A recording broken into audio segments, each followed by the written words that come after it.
پاکستانیو پوځیانو په کشمیر کې پر هندیانو مرګونی برید کړی او مرګ ژوبله یې هم اړولې ده او د هند او پاکستان جګړې ته د اسلامي امارت د یو غړي غبرګون. درنو لیدونکو ستړي مه شئ. د هند پوځ وایي په کشمیر کې د پاکستانیو ځواکونو په ډزو کې 3 ولسي هندیان وژل شوي. د هند پوځ وایي چې په کشمیر کې د پاکستانیو ځواکونو په ډزو کې 3 ټولنیز کسان وژل شوي دي. دا په داسې مهال کې ده چې پر پاکستان د هند د بریدونو په پایله کې 8 کسان وژل شوي او 33 نور ټپیان دي.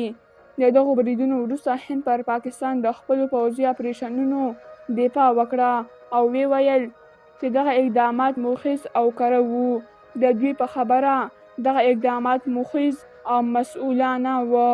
هیڅ ولسي وګړی، اقتصادي یا د پاکستان پوځي موخې په نښه شوي نه دي او یوازې ترهګرې اډې تر پیژندلو وروسته په نښه شوي دي.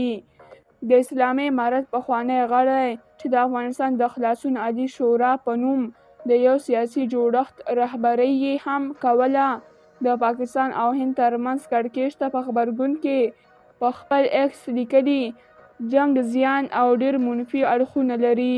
د نوموړي په وینا په جنګونو کې د ملکي او پوځي توپیر نه کېږي او د حق او ناحق معلومول پکې خورا ګران کار دی. د جنګونو قربانیانو ټولنیز وګړي وي. جنګونه د سیاسي اختلافونو لپاره وي او د ملت په خیر نه دي.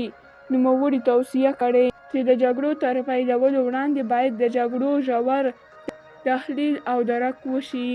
درنو لیدونکو، د ملتیا مو مننه.